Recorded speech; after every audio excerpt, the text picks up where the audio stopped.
Jason, where did your team find the energy there in the fourth quarter and turn it around? Seemed like everything was going against you there in the third quarter. Yeah, I thought the group did a great job of staying together. There was a lot of positivity on the bench. We just kept fighting. A lot of turnovers, things that we haven't been doing, and the team stayed together. It wasn't just a one-man show. It wasn't just Luka carrying us. It wasn't Kai.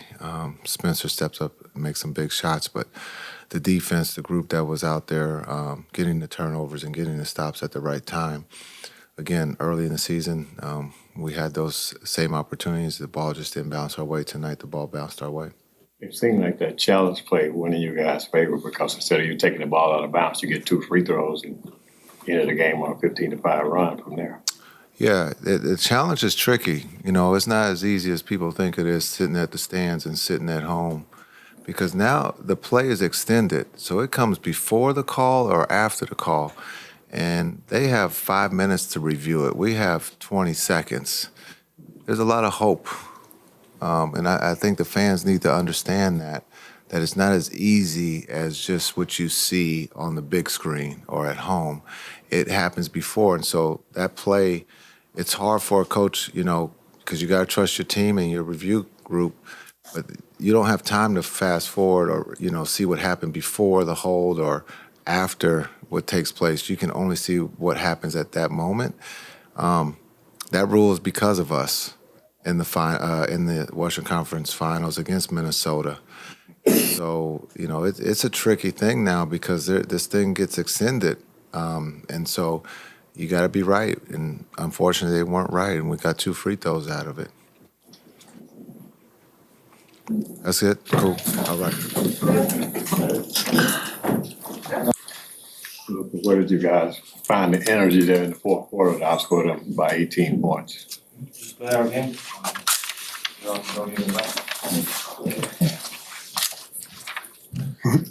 Just play our game, getting stops, rebounding the ball. That was really fun. How big were those 2 shots that Dinwiddie hit back-to-back, the 3 and a 2? I mean, both biggest shots of the game, and then PJ with the 3 too. So the 3 biggest shots of the game for sure. Luka, how aware were you of the NBA Cup implications of this, and the fact that unless something bizarre happens, you guys are going to be the wild card in that?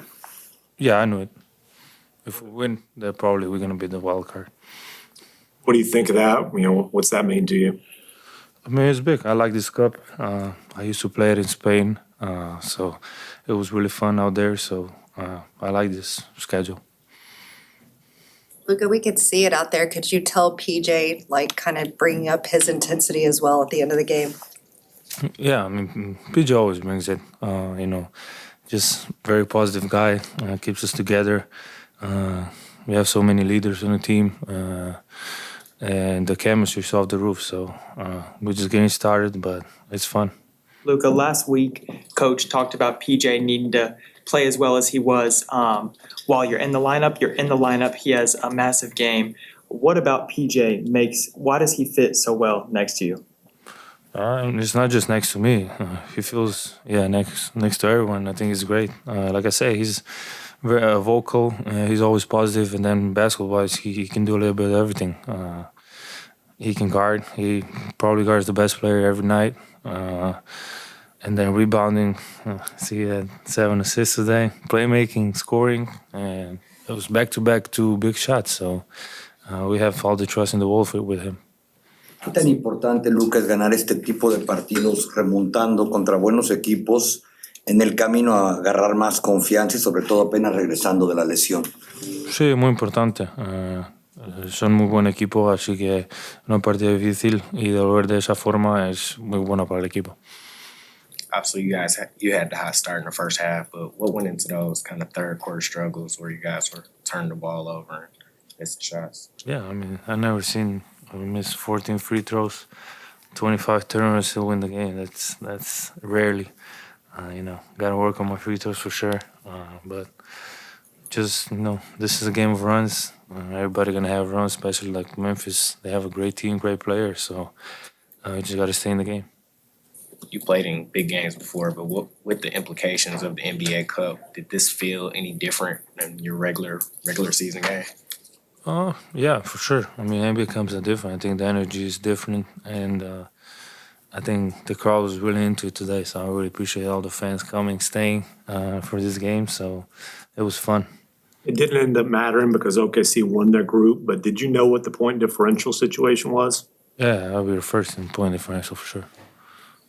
Luka, en los primeros partidos hubo problema con encerrar los partidos, o sea, no se daban las victorias.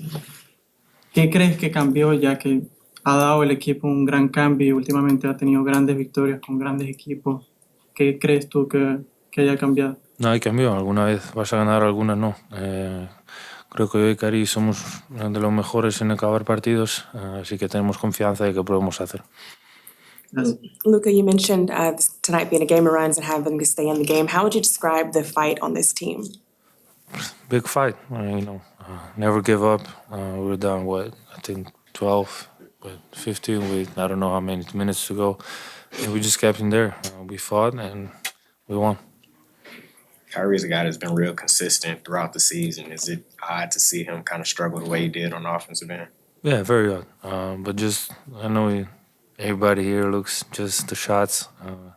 He did more things, It's not only about the shots. Sometimes they're going to fall, sometimes no. With Kyrie, a lot of times, yes. But he did a lot of other stuff, so that's it. You had an efficient 37-point performance. What were some of the things that you saw throughout the game that helped you have that performance? Just being aggressive, shooting good shots, and trying to make my free throws. And on the other end, you had 4 steals. I had said 5 for a little bit. Somebody's going to ask me about my defense. Whoa. Oh. Yeah, I mean, I'm trying. I think this season has been one of the best defensive seasons. I know people don't see it, but I'm trying, and I'll just get better. What area on defense would you say you got grown most? Just overall. A little bit of everything, more energy. That's it. How would you say this group is coming together defensively? Because it's ranked in the top 10 defensively all season so far. Yeah, I think we still got a lot of improvement. But we've been defending, I think, big time. But I think we still got a lot of room left. It seemed like after you got the tech, that's when you really picked it up on the defensive end. Did that have any, factor in that? No, but he said he'll get it back, so because I didn't say a word, so hopefully we'll get it back. Yeah, did you get much of an explanation for that or not at all? Yeah, he thought I waved him off twice. I just said I did like this and raised my hand, and he thought I did it twice. And we talk about it. It's all good. What did you see, Spence, on those back-to-back you played in the fourth quarter? When the ball was outletted to Kyrie, Kyrie kind of threw it ahead to me. I saw guys in the paint and just shot it with confidence. Second one was a little bit more simple. I think obviously the first one kind of, takes a little bit to hit. Second one's just a swing. So, PJ caught the corner pass from Luka.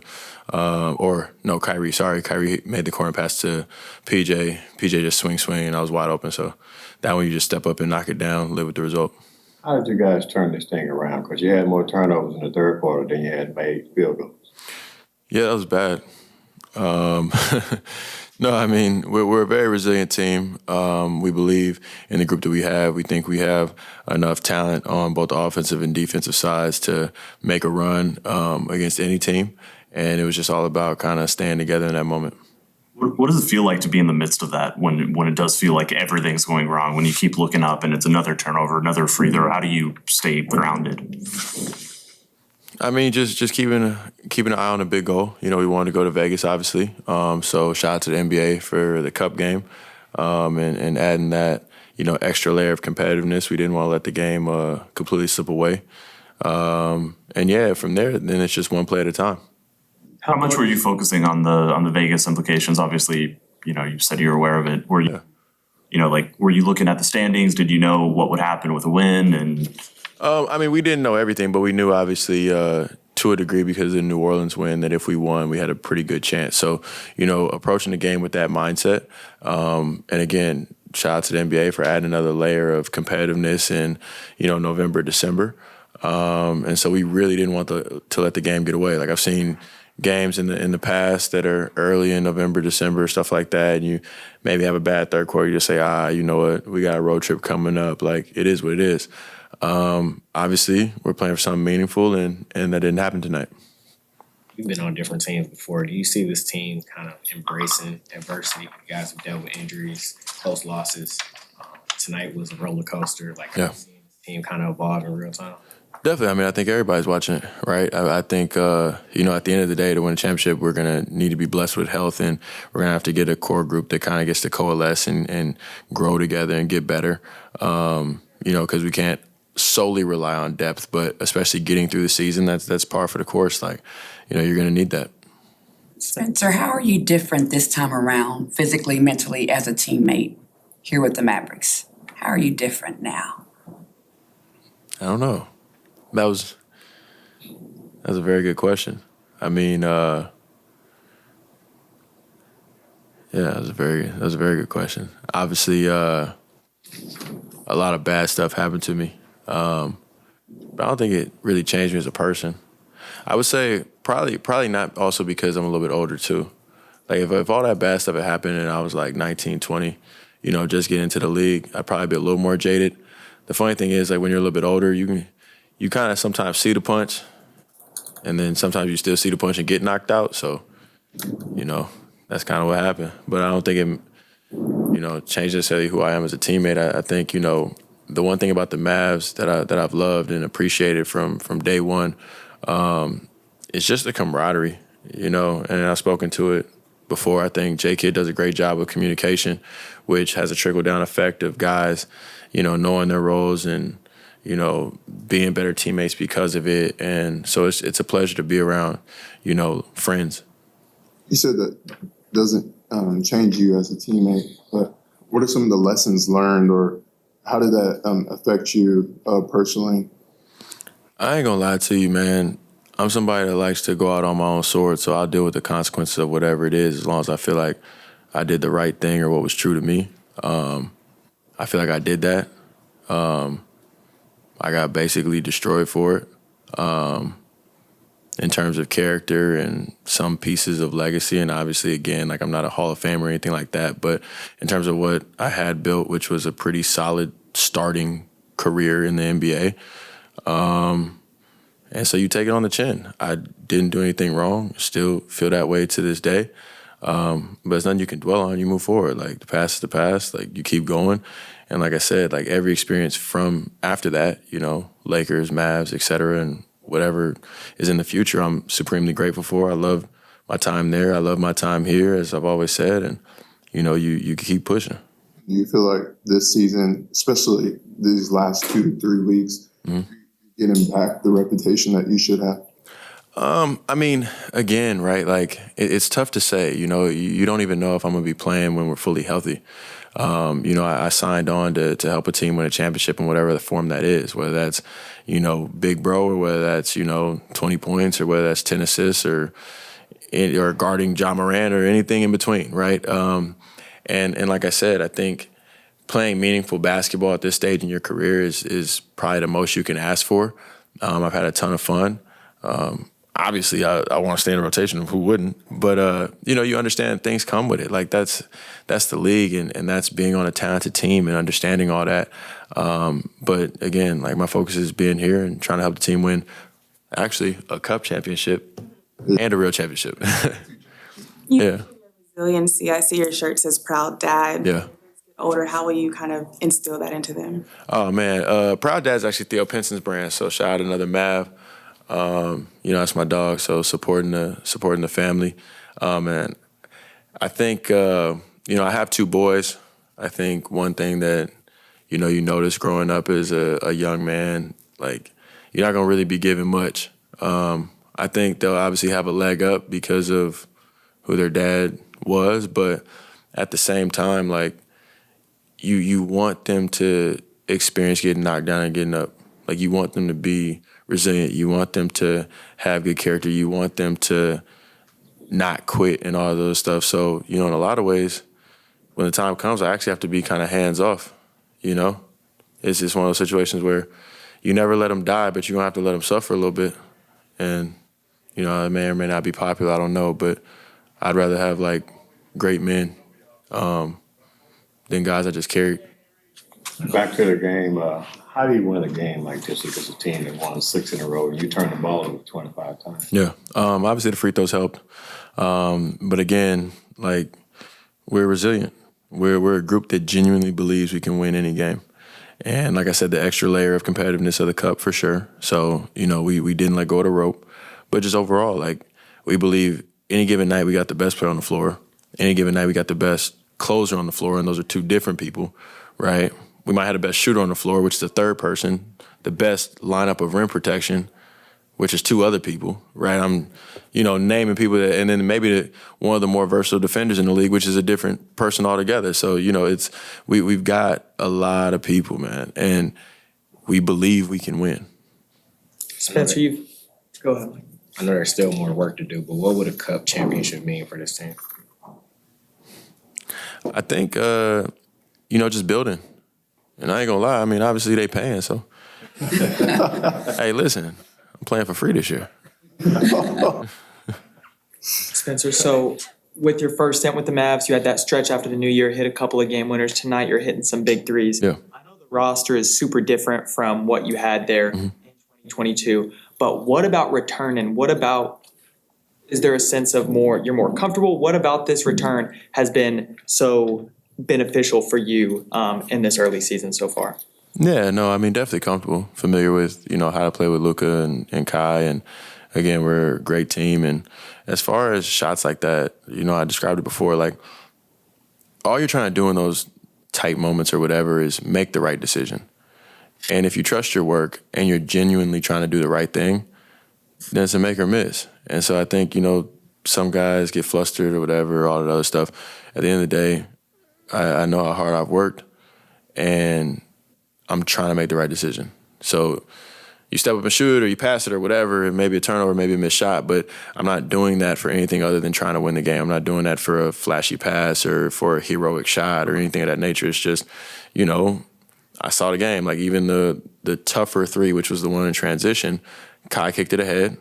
I saw that, you know, obviously if I press the issue to the lane, that, you know, there was rim protection down there, and it could be a forced shot. Are you going to get the call? Maybe, maybe not. And Ja was kind of trailing me, and he wasn't really in a position to block it. So you step up and shoot it. You know, I didn't shoot it for any other reason than it would be, you know, beneficial to our team. Was fortunate enough to make it.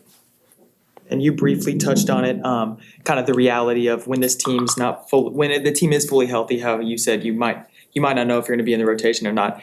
How motivating is that? Is that hard to know? What's going through your head when you're kind of having that thought sitting up here? Oh, it's definitely tough, but, you know, you knew that coming in, right? So while I have my minutes, you try to do the best you can. And then if not, I mean, obviously, you know, we got a great OG in Smooth, you know what I'm saying, Markieff Morris, that I could be over there with and learning from and talking to and trying to, you know, drop gems on the young fellas the same way he does, you know, even coaching me up, and we only a couple years apart. For sure. Like with you saying you kind of knew that coming in, what was the idea in your head that the Mavericks conveyed to you that, okay, Spencer, this is what we want you to be when you signed that deal? Well, I mean, it was just that nothing was promised. You know what I'm saying? That we had a super talented group.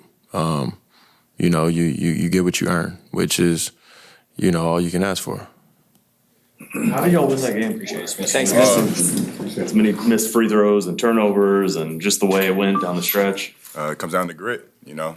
There's going to be games where, look back to last year where we were down by 30 and we still came back. So it's just making sure that we talk to one another and make sure the fight never's over, no matter how much we're up, how much we're down. What's it like to be in the middle of the game before the final few minutes when it just feels like everything's going wrong? You know, that's just the style of the game. You know, everything's not going to go our way. Things are going to go up, things are going to go down. But we just got to be able to stay consistent throughout the whole game. You know, no matter if that's the refs calling, no matter if that's us turning the ball over, us making bad decisions or taking bad shots, we just got to be able to settle into the game. You know, take a deep breath, focus on what we need to do, and play the way we need to play. Is that what you did when you had the missed free throws and then you stepped up for the final two and made them both? Yep. You know, being in positions like that, you got to make them. You know, you got to be able to put everything outside of your head and lock in and make those two free throws. shout out my mama. How much were you guys thinking about the cup night games during the course of the game? It's another game, but it's more competitive. You got a little bit more on the line, and it just makes you want to go out there and do what you need to do to win. No matter if that's having one of our top scorers be a facilitator or having other people step up because we have a different lineup out there. It's just going to be a next man up mentality, and just trying to be able to just take it one play, one stop at a time. Speaking of stepping up, how big were those two back-to-back baskets by Dinwiddie there in the fourth quarter? Huge. That's what he's been showing us his past couple of games is just who he is. He's just coming more comfortable in himself, more comfortable in our style of game. So it's just seeing him being who he is. It just makes us know we have another weapon out there, and we have another person that we don't have to rely on, our two heavy hitters. You guys have been through a lot of adversity this season, from injuries to last-second losses to even coming back tonight. Just what have you learned about your group in that short time? We can fight, and we know we can fight. Even whenever we doubt for ourselves, whenever things are not going our way, we know we can stick together to get the job done. And no matter who's putting the ball on the rim, no matter who's having a good game, we all leaning on each other to try to play the best we can. So, yeah. How's the shoulder? All good, man. Yeah. Physical game. Hit the floor, you got to get back up. One more for you. Not that it really matters, but do you think people outside Dallas realize how good PJ Washington is? How much he does for y'all? If they don't watch the game and they just look at the stats, no. But if they watch the game and see how much dirty work he's doing, he's on the floor, he's gambling for loose balls, he's trying to get a jump ball, he's trying to get rebounds, he's trying to attack the rim, he's trying to shoot the ball. My man PJ is an amazing player. He does a lot for us, and I got his back just like how he got mine. 7 assists tonight. Yeah, look at that, my man. Look, you see, like I said, instead of Luka facilitating the ball, he might have gotten 4 assists. We got PJ getting 7. So next man up mentality, like I said. Since you sat back down, one more for you. I know everyone reps their hometown, but when it comes to you, even Morris and Uno, Jaden, y'all are Midwest, Philly, Detroit. How would you describe what the fight that y'all bring to this team? Just growing up, it's always no matter how many things are stacked up against you, no matter if it's life, no matter if it's family problems, no matter if it's mental problems, no matter if it's the streets going against you, you got to throw everything you can. No matter how many times you got knocked down, you got to get back up, and that's kind of been my life story. You can keep beating me up, but you ain't gonna kill me. So I'm gonna just keep pushing forward and do what I need to do, and that's my job. What does that say about this team? Kyrie had been playing very well lately, but he had an off night tonight, and you guys were still able to win. He's still Kyrie. He trusts us to pick him up whenever he picks us. Well, he trusts us to pick him up no matter what night it is, because he's always gonna pick us up. You're always going to lean on him for guidance, for leadership, and some nights he's going to lean on us to give him a pick him up and try to be able to take a little bit of the load off him because he's been doing so much for us. We got to help him out. What about that key play where the challenge play at the end? You end up with 2 free throws after they challenged it. It kind of worked out in your guys' favor, didn't it? For sure, yeah. In positions like that, it's just the basketball gods. You got to be able to. Those plays wouldn't happen unless we would have been hustling the whole game to try to get to that point. Going, not caring about fouls, not caring about turnovers, not caring about missed shots, just staying into the game and going out there and playing the style we like. Appreciate y'all.